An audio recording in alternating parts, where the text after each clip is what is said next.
Welcome to this episode of ArtsAbly in Conversation. My name is Diane Collin. This series presents artists, academics, and project leaders who dedicate their time and energy to a better accessibility for people with disabilities in the arts. You can find more of these conversations on our website, artsably.com, which is spelled ArtsAbly.com.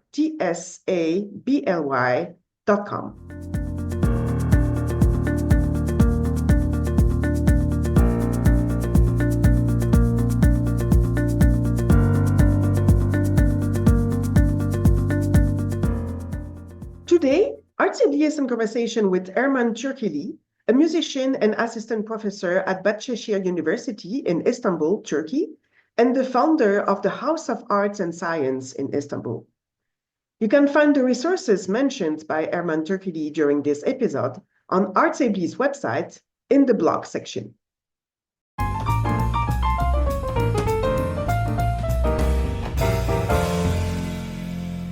Hi, this is Erman. I'm the author of First Steps of a Little Artist. Today I will be talking about the details of the book, how it works, our goal, and what we aim with this book. First of all, I need to mention that it's been 12 years since I have been working on this book.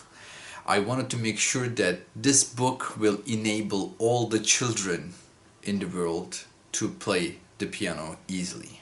The most important detail of this book is, instead of using musical notes, we are using symbols for right hand and left hand, as well as the note. So now, instead of trying to find the note on the piano, now we have the circle for the right hand notes and we have the triangle for the left hand notes. Now that we covered the right hand and the left hand with triangle and circles, now we are going to find out how we know what the C, D, E, F is. So instead of C on the piano, now we have the black circle. Instead of D, now we have the yellow circle. And instead of E, now we have the green circle. So if you look at the book very carefully, you will understand that everything is going to be symbolized in this book. So this is going to make it very easy for kids to learn it at their first glance. Welcome to this new episode of ArtsAbly in Conversation. Today, I am with Erman Türkili, who is a musician and assistant professor at Bahcesehir University in Istanbul, in Turkey, and also the founder of the House of Arts and Science in Istanbul. We're going to talk about that. Welcome, Erman. Welcome to Turkey. Thanks for doing this, and thanks for having me on your podcast. Thank you for being here. Okay, so I always, I'm interested in your work because you're doing a lot of work in teaching, but you're also yourself a teacher. So can you tell us where music started in your life and what you did yourself as a student in music and what you're doing today? Well, back in the Mediterranean part of Turkey, I was a kid at the age of, I remember all the way down to like 5 years of age. And I loved nothing outside of music. And even still now, I have been a violinist for the last 30 years. I'm still very excited to be a musician, to be a student of music on a daily basis. And so I was in a city called Adana in the Mediterranean part of the country, Turkey, and every semester I would talk to my dad and mom and say that I want to buy a piano. And coming from a middle-class family, it's not all that easy to just buy an instrument just because your kid wants to have one, because it's expensive. And so every year they would say, okay, so let's see your grades at the end of the year, and then we will think about that. So there's the first year in elementary school, second year, third year, fourth year, and fifth year. And unfortunately, I never had it. And we moved to a different location in the city, and in the environment, my brother had a friend who was a student at the conservatory at the time, because I never knew what conservatory is at the time. And so we met with him, and one day we went to his house and I saw this big piano at his house. And I said, what is this? Because I have only, at that time, I had only seen just the keyboard, the digital keyboard, the small one. And he said, well, that's the piano. That's the upright piano, and you don't even need to have an electric cable to work this. And this is just an upright piano. It works manually and acoustically. And I said, can I just press the buttons? And I pressed the buttons, and he saw me doing this. And later on, I didn't know that, but he went to my dad and said, Erman is really interested to play an instrument. So how about I introduce one of my teachers at the conservatory to you, and maybe you can arrange some lessons for Erman. And my father was like, yes, of course. And so we went to this teacher's house, and before any instrumental education in Turkey, and unfortunately they still do it, they check your ear, they say, and it is like they push some buttons and they ask you to just imitate the sound of the note that you hear from the piano. And that just never works for me, because he would say, give me the sound of this note, and I didn't understand even what he was talking about. So I was laughing, and he thought I was not able to hear the note. But I was just laughing for the fact that he was asking me to give the note to him, and I didn't understand what he was talking about. So then he explained, but first he explained to my father that I would never be a musician. I don't have the talent. I don't hear the notes.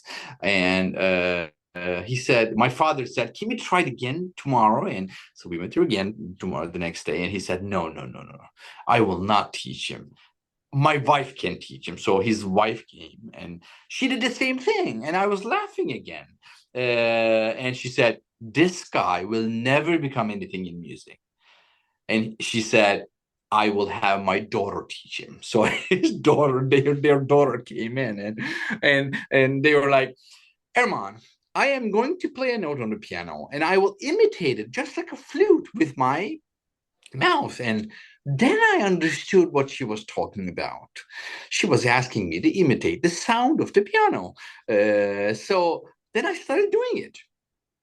Then she was like, Mom, Dad, come and see. This guy is actually able to do this. And then later they figure out that actually I have a perfect pitch.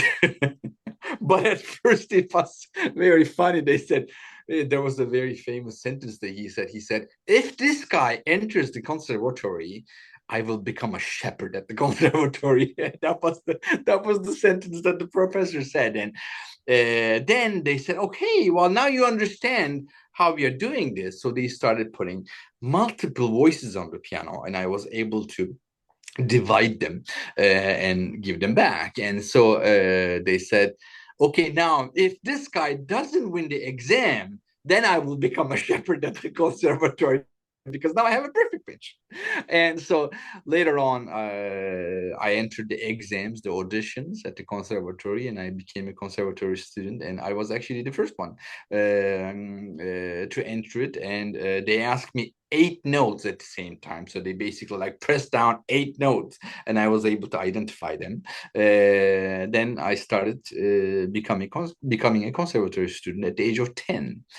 And in Turkey, that was the earliest you can start. Now it starts at elementary school. And so I became a student, and I'm still a student of music, and I still have perfect pitch. And so that's what I do. And that's how my music journey started. But you're a violinist, right? You're not a I'm a pianist. violinist. Yeah. At the entrance exam, they decide what instrument you can play based on your finger length, and they check your finger and they see how you can do this. And they said, okay, you can choose 2 instruments. And I said, okay, either piano or the violin. And I was dying to do the piano, and they said, no, you can do the violin because your fingers are not that long for the piano, which is funny. Now my wife is a piano professor and I can actually play the piano. And well, actually at the time probably they had teachers with no students, and they wanted to fill up their studio, and so they put me in violin. I'm lucky to be a violinist. I'm married to a pianist, but I'm lucky to be a violinist, and we play together now. So your studies were in Istanbul, but that you didn't stay in Istanbul for your higher education, did you? No, at first, I started actually in the Mediterranean part of the country, not in Istanbul. And so I did my middle school there, high school there, and the university, the undergraduate there. And from Adana, I flew out to America to do my master's and doctorate.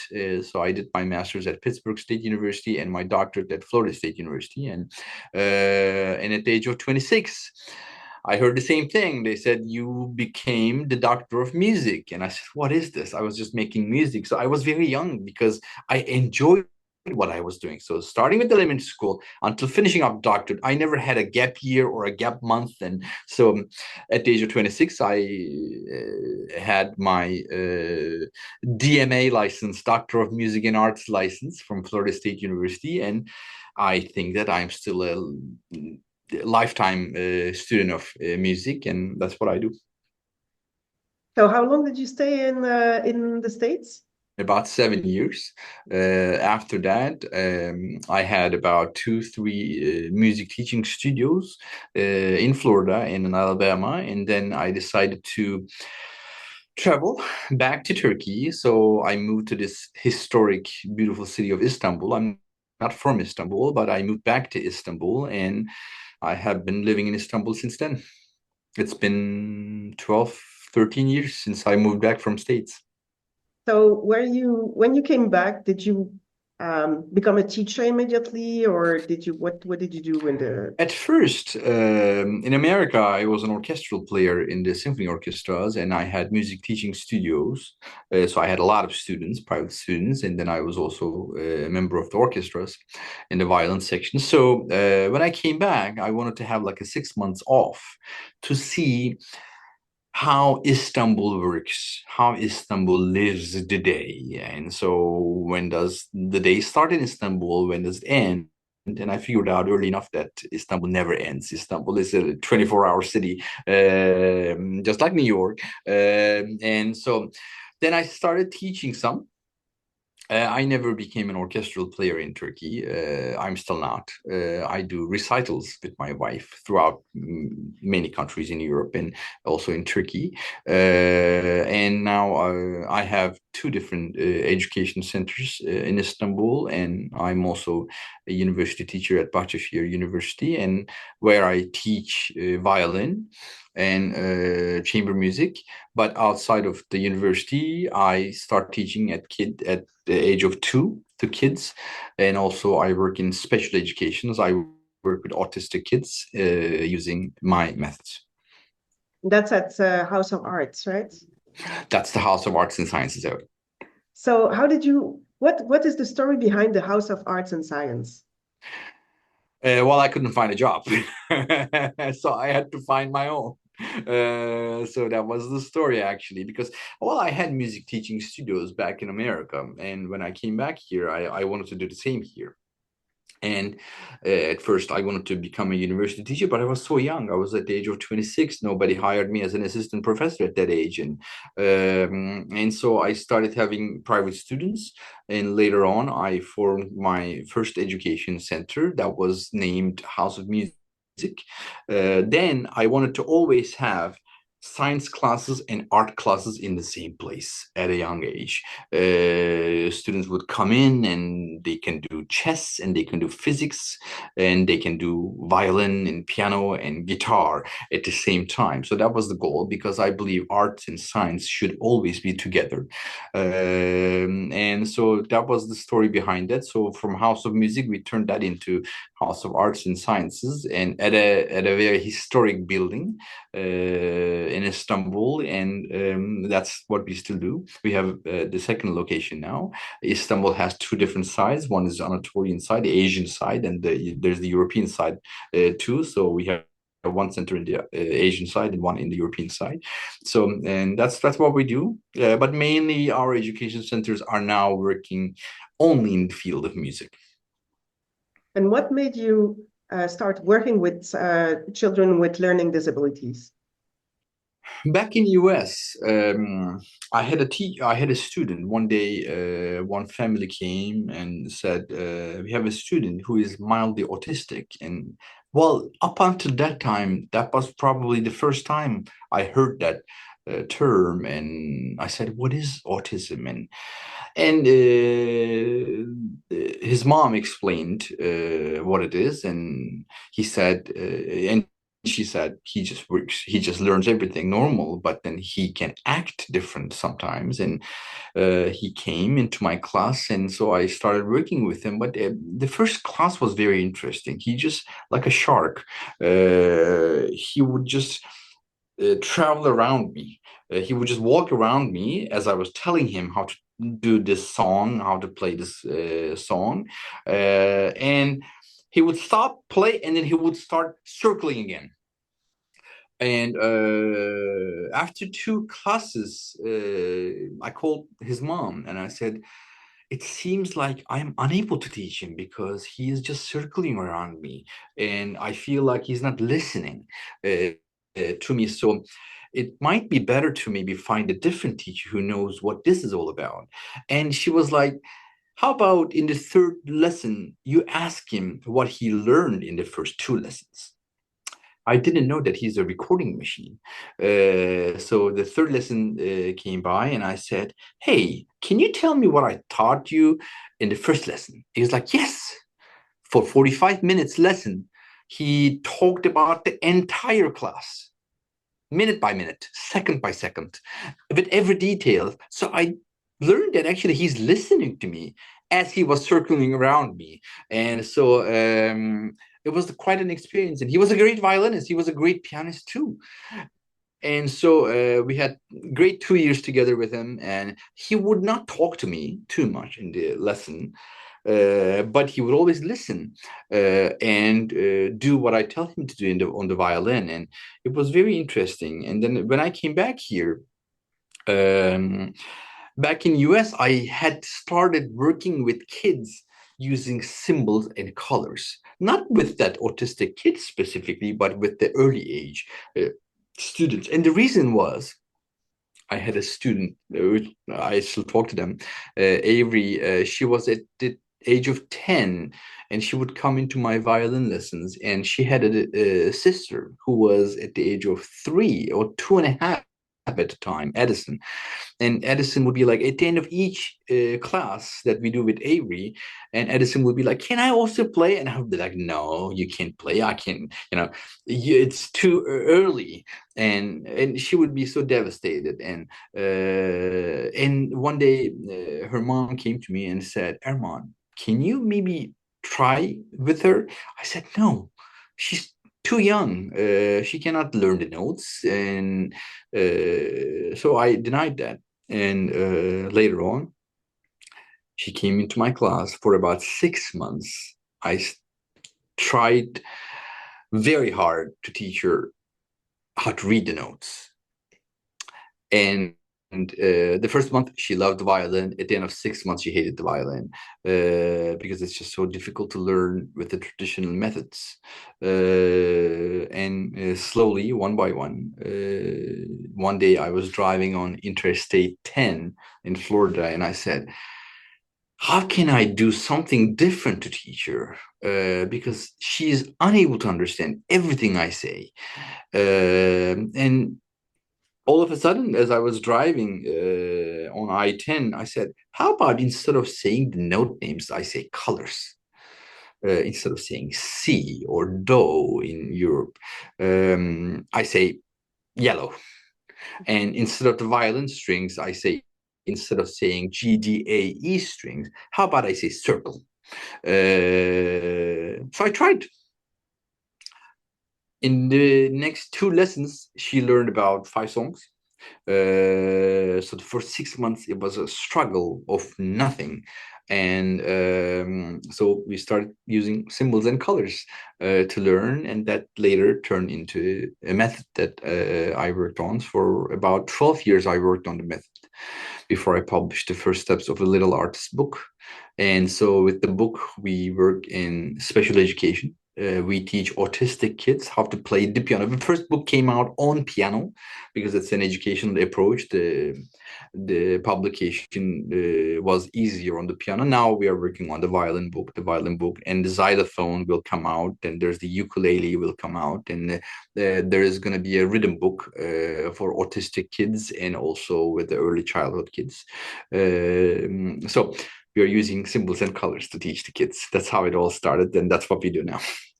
Okay, and so if we are a little bit more detailed right now, right now, your book, it's really, and you also have an introduction video that will be, we will post, we will share with ArtsAbly. But basically, it's about now teaching some teachers to acquire this method so that they can also share this method with their own children. Well, yeah, we do teach students, and we also teach teachers to show them how they can use this book in their education, especially at the age of 2, 3, and 4. They use the book until 5. With the 5, kids slowly start learning the alphabet. And alphabet is also, the letters are also symbols, basically. And once they start learning the letters, they can easily learn the notes, in my opinion. So that's what we do. At the age of 5, we do a little transition to learn the notes. But at first, we start with only colors and symbols. So we have colors on the keyboard of the piano. So the C is black and D is yellow and E is green. So there's orange for the F. So we have the colors on the piano. We have stickers at the end of the book.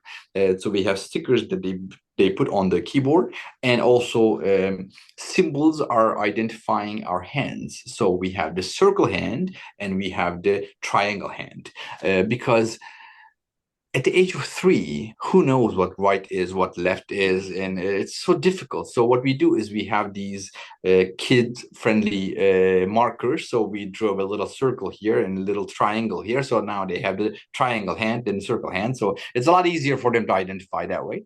And so what they do is they look at the book and see the symbols, and then they just found that's very same symbol on the keyboard, and they just play the note. And so they can start playing the melodies using this method. And also the symbols, the notes, the different notes lengths are represented by symbols too, right? Yeah, the size of the symbol changes. So if it's a little longer note, like a 2-beat long, then the size of the symbol doubles. And if it's a dotted quarter, then it's a different size. So, and they can see this in the book clearly. So we also teach them how to compose with colors. Oh, that's nice. That's very important for me. We have composition pages for the kids, because I do believe that it is very, very important to compose an idea. It doesn't have to be a melody. They can compose anything, and that can help in their later life to create something different. So the idea of creation is quite important for me. So what they have is they have symbols without the colors. So we ask them to color them, the symbols, and they can create their own melodies based on the colors that they put on the blank symbols that we provide. How do you work with the children on that? So they first have to acquire this method first, right? As a player. Yeah. And then you sit with them and you say, now it's your turn, compose a melody. How do you do that? Well, first of all, we start with just finding the notes on the piano, while the colors and the symbols. And then so the first 26 pages of the piano, we have free fingering. So they can look at the symbol, play the symbol with any finger that they like. Later on, we ask them to have designed fingers. So what we do is C has to be played with the first finger. But what is first finger for a 2-year-old? So what we say is, so now you have the circle hand, and now you have the black finger. The yellow finger, that's the D, and there's the green finger, that's the E. There's the F. There's the pinky is being the note G. So with the A and B later on, we ask them to decide on their own, because I like giving children to decide what they want to do. So with two notes, we give them the decision, and they can just play them if they even want with their nose, because that's at the age of 2, we do 20-minute lessons. And so we want to give them the idea of freedom, creating something, and learning something different. That's how we do it. And then when the composition pages come, we give them the markers with the blank circles, and we ask them, what notes do you want to give to this white circle? And they say, okay, this is going to be the green, the note E. And so the other one is going to be the red, the note G. And we have a page, the harmony page, I like to call. I took counterpoint lessons for years and harmony lessons for years, compositions lessons. But we ask them to look at the colorful friends page. What colorful friends page is? You know how in music we have the C, E, G. When you play them together, that's a C major chord. Mm-hmm. So we say these are good friends. So the black and the green and the red, if you put them together, they're going to sound better. And so what they do is, okay, so I have a black note here that I colored, and now it's better to use either green or the red. That's basically a counterpoint class. So then they say, okay, so I will play the green. So now they have the C and E, and when they play together, they sound better. So we ask them to learn the counterpoint in one page. How does it work? I mean, it works similarly for the other instruments, but something like the xylophone or the ukulele. So one hand is the chord hands and one hand is the melody line. Yeah, with the piano, we have two hands, circle and triangle. With the violin, those symbols are different. With the violin, the strings are the symbols, and the notes are the colors on your finger. With the ukulele, the same thing. The different strings are different symbols, and we draw those symbols on the back side of the bridge on the violin. So when they hold the violin, they see the colors and symbols. So what they do is, okay, so now we have, let's say, the twinkle, twinkle, little star. So they play circle, circle, star, star, and the yellow star, the first finger, and the black star. So that's A, E, F sharp, E. And instead of saying that, we have circles.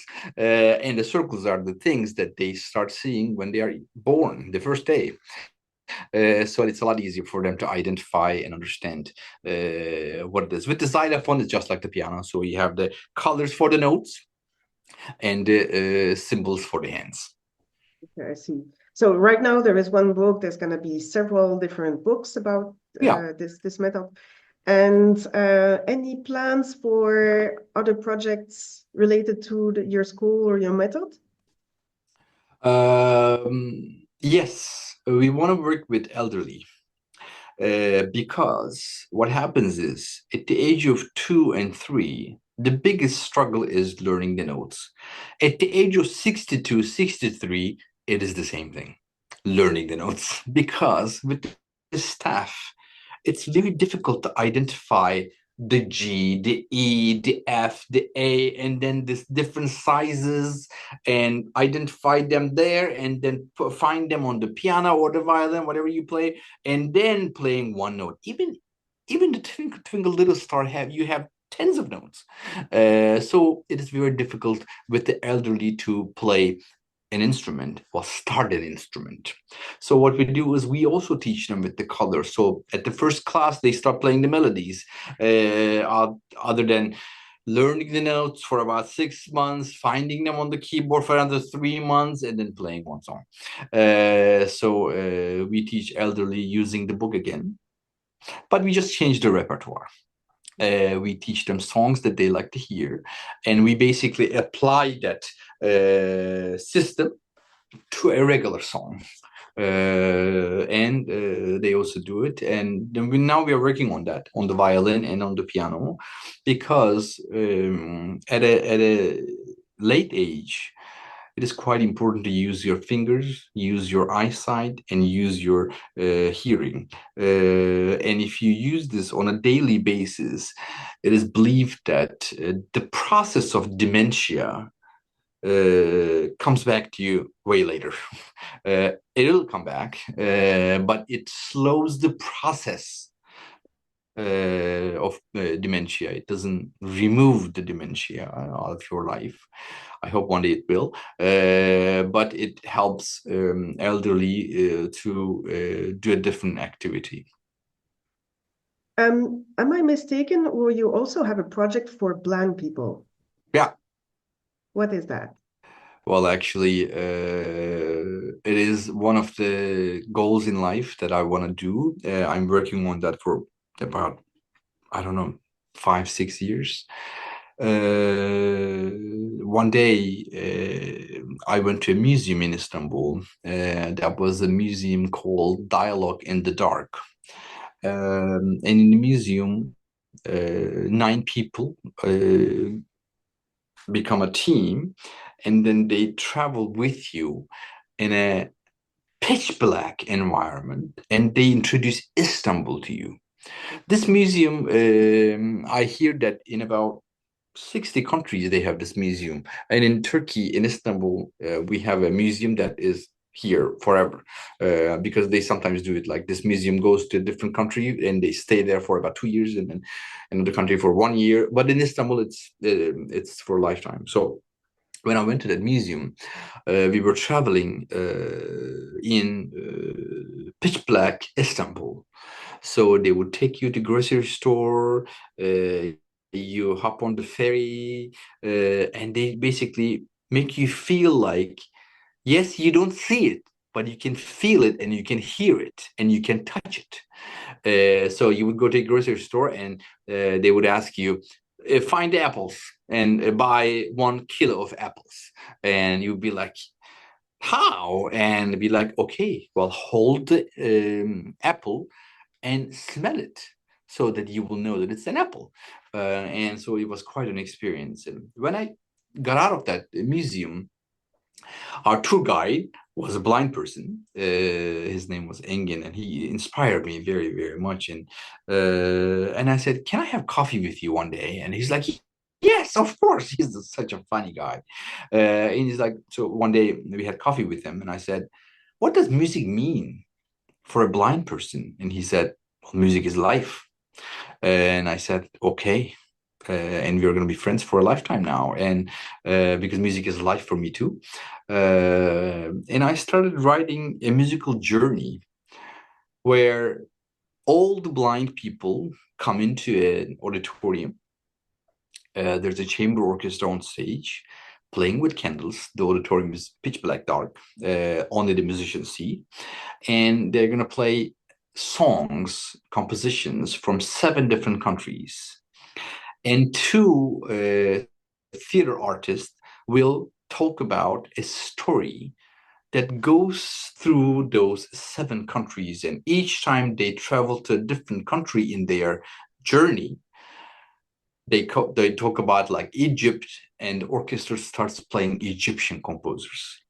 And in that auditorium, they're gonna smell something different when the Egypt comes. And when they go to India, the fragrance change in the auditorium, and the songs change in the chamber music orchestra, and the storyline changes also. So that's going to be an experience concert, I like to call.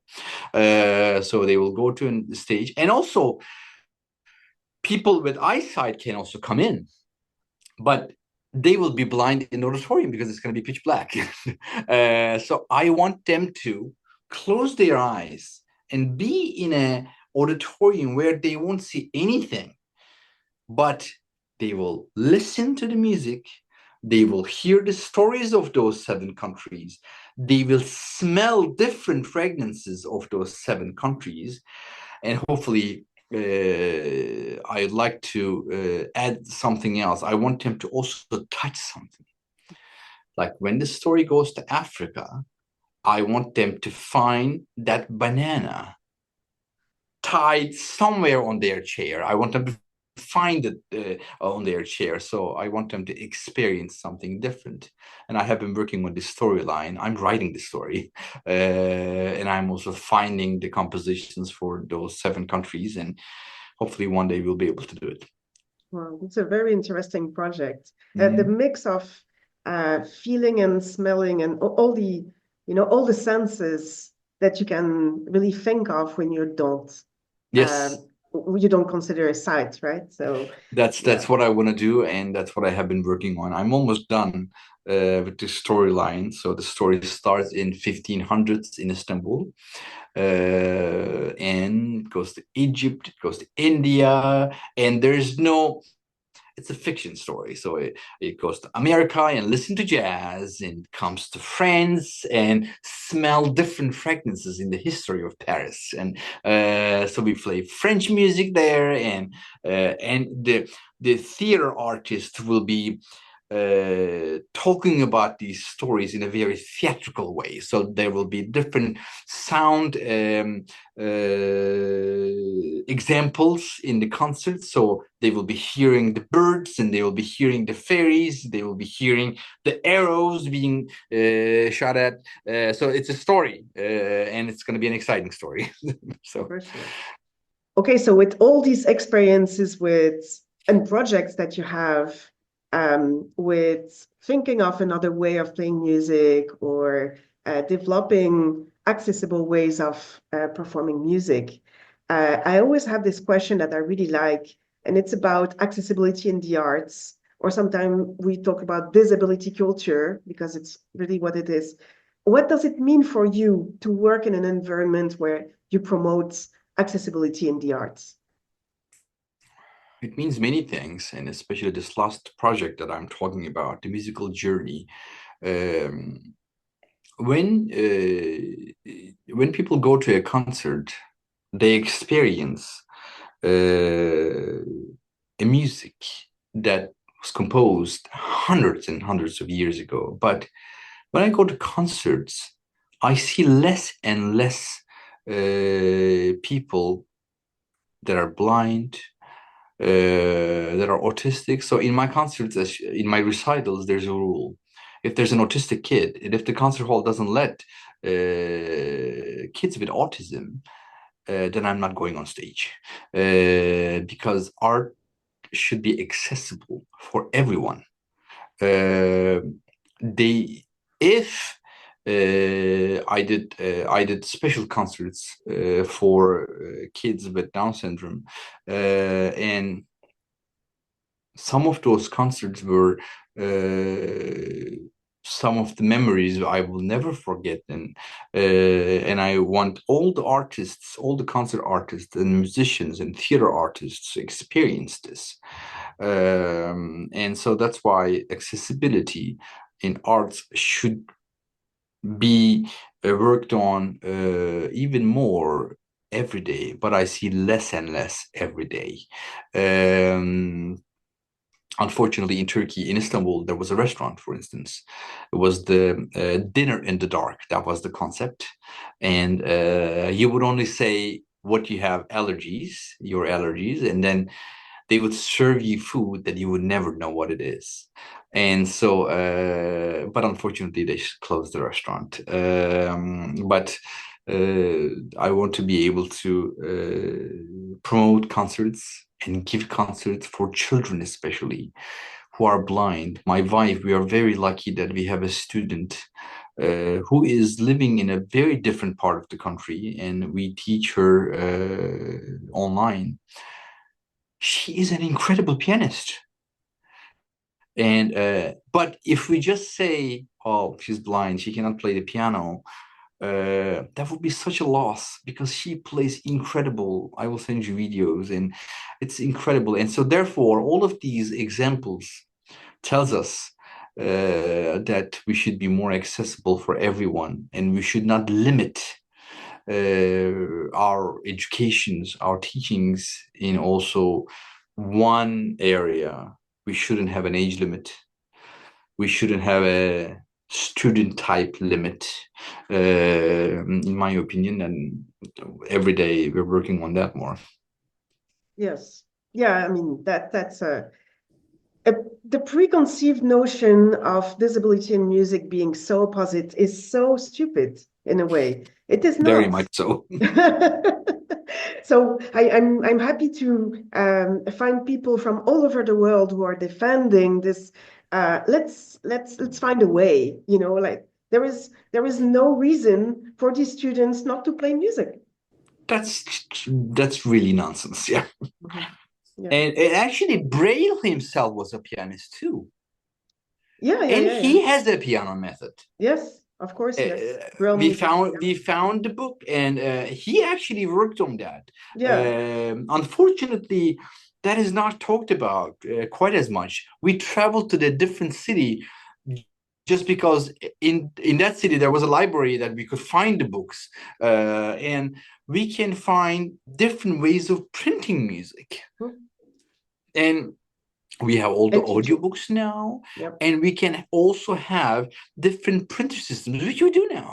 We Mhm. just need to implement the different music notation software, so that actually we can print out a Beethoven sonata with just a different system, different notation. We can think outside of the box. It's 21st century.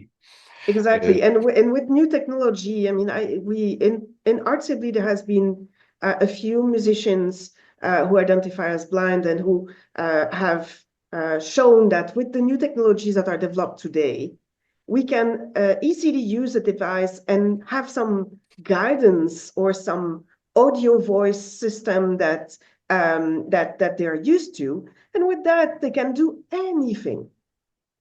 My wife teaches every Saturday at 9 a.m. to our little student who is blind, Ipek, and she's incredible. Every Saturday morning is so much fun for us because every day she practices. And every week, my wife gives a different song and plays that different song for her. She records that. And then the following week, it's a concert performance. And it's incredible. And normally, if she goes to a different education center, it would be like, I'm sorry, we can't do this because she cannot see the staff.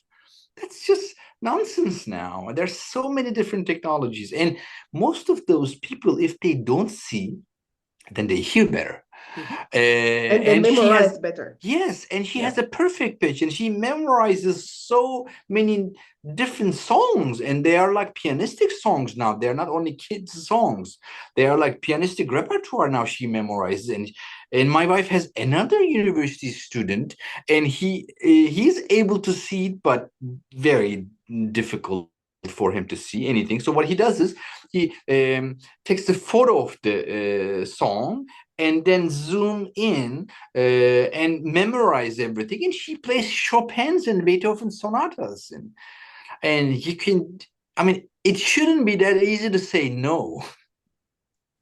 Yeah, and it's a good segue to what I'm going to ask next, which is about I believe that our life is full of encounters and people who might have come to a part of your life and then it changes something. Then you think in another way and you say that that's brilliant. And so I was wondering if you had two or three people to think of, or maybe one to think of, who really came to a part of your life where it motivated you to think in an otherwise, or taught you a lesson that you're still teaching today as a teacher, maybe. Who would it be and why? I have two people. I have so many people, but lately I want to say especially two people, and they're both blind. One is Ipek. She's at the age of 9. That's Saturday 9 a.m. lessons for us, for my wife, and I'm a guest of that lesson that I listen to them. And also our tour guide in the Dialogue in the Dark Museum, and he changed my life.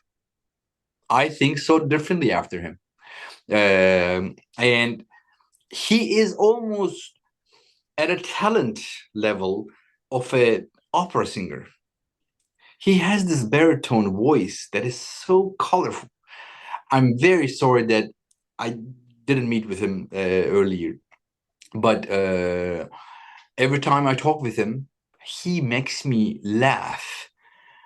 It's just incredible. Like, this guy looks at life in a very, very different way. And he says he became blind later on in his life because of the sickness. And he says before he was blind, he was so scared of flying. He says, now I don't see I can travel anywhere. He just makes everything so funny. And my way of looking at life has changed. My way of seeing things has changed. One day I said, he uses bus system in Istanbul, and it takes quite a while for him to go home. I said, can I drop you off? That day I had the car with me, and he said, okay. So we got out of the parking lot, and step by step, as if he drove this direction yesterday, he told me the directions to his house and how I can get out of that neighborhood and go on an interstate. And it was incredible. The memory that he has was just incredible. And when I'm sad and when I feel hopeless, I think of him. I call him, text him, and life changes in that minute. So my goal is our son should look at things differently at all times, and he should change his opinion at all times, because opinions can be updated, and they shouldn't stay still. So yeah, I have two people like that, and one is a young little pianist and the other one is a tour guide, and they changed my life. I look at life differently. Actually, I want to say another one too. Yeah, an autistic kid. When he came to us, he was unable to actually hold his legs. His legs would always touch the piano and would hit the piano. For about 2 years, I held his legs in order to teach him a note. Now he's entering international piano competitions. He learned and changed, transformed his life with the help of his family, especially mom and dad. And I'm going to have dinner with him this Friday. And he is, when I want to ask anything about Mozart, I ask him, because he is this Mozart library in his mind. And it is so interesting. And yeah, he also changed the way I looked at autistic kids. Now I think autism is such a talent, because he has a perfect pitch that I cannot imagine. Like, he can tell you the note of a vacuum cleaner. And it's incredible. Now he's a conservatory student. He's still our student, and we are just enjoying listening to him at a concert on stage. So yeah, three people like that. Well, thank you so much for sharing all these Please. stories with us. And yeah, I wish you a lot of success with your project, Thank you. which Thank really looks you. amazing. Thank you. And yeah, have a great day. And I'm pretty sure we're gonna talk to each other.